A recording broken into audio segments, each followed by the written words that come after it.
Okay, we're going to look at what's called the Crusades.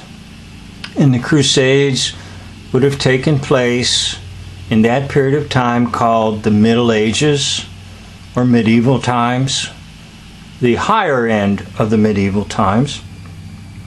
Medieval times ranging from 500 AD to 1500 AD. 1,000 years of nonsense, hoax history. It doesn't exist, but it exists in history books. It exists in the minds of people that have read them and taught the history books, but it's nonsense. So let's join in on this documentary of the Crusades. In the Middle Ages, Europe and the Middle East were divided between Christian states, or Christendom, and Muslim states. Okay, now that's a tactic that is commonly used.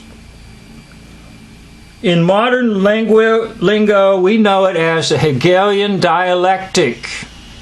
Thesis, antithesis. Thesis, antithesis. And then you create the conflict between the two, and you derive at a synthesis. Now, the Roman Catholic Church created the Islamic faith. The Roman Catholic Church created the Islamic faith. Why? So there would be an enemy, and that enemy then would do things that it was not doing. And then in the ensuing battles between the Roman Catholic Church and the Muslims or the Islamic states, there would come that synthesis. Now remember, this is all just hoax history, these Crusades. They're complete and utter nonsense. But let's continue. They were uneasy neighbors and frequently at war. On the front line, the Eastern Roman or Byzantine Empire, the major Christian power in the Eastern Mediterranean. But in the 11th century, a powerful new force emerged that threatened its very survival. The Seljuk Turks, originally from Central Asia, migrated south, converted to Sunni Islam, and carved out a great empire for themselves.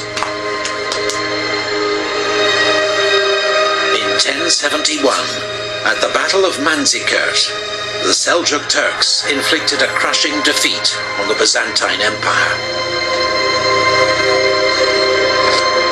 They went on to conquer most of Anatolia. Cities such as Nicaea and Antioch, rich in Christian history, fell to the Seljuk Turks. Okay, so why do you create an enemy? So that you hide truth. So in these cities such as Antioch and Nicaea, there was the truth of Christianity. Remember, in the Bible it tells us that at Antioch they were first called Christians. Okay, so now if you have an imaginary enemy, you can hide and cover up true Christianity. And that true Christianity is replaced with what? The Roman Catholic Church, or a false man-made system that uses popes to rule and govern, even far greater than kings, popes, because they rule both the secular and the ecclesiastical. So that's why the Islamic faith was a product of the Roman Catholic Church.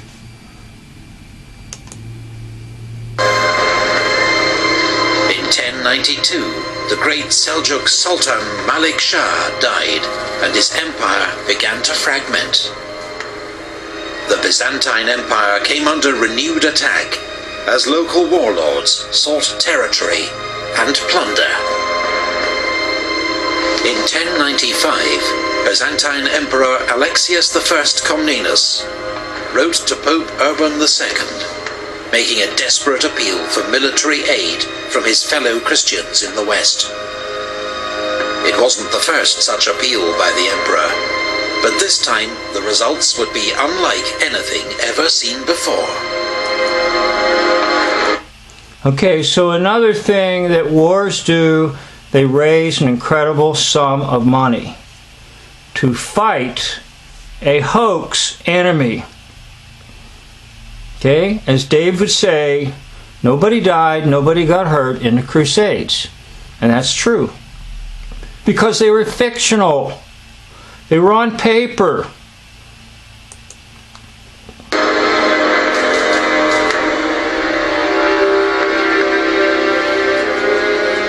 Pope Urban saw the emperor's appeal as a golden opportunity, a chance to heal the rift that had emerged between Western and Eastern churches in the Great Schism, to assert his own papal authority over the unruly barons and bishops of Western Christendom, and to drive back the infidel and reclaim Christianity's most holy sites, most of all Jerusalem, lost to Muslim rule 400 years before. Okay, this is the start of the concept called holy war. Now remember, war, true war, is not holy because it involves true killing and mangling of human bodies and human life and murder. But fake war doesn't really involve that except in the minds. But this now will be the opportunity to use a Christian faith to go and kill people. And then vice versa. The Muslim faith will have its concept of a holy war. In other words, it's always about war. Always.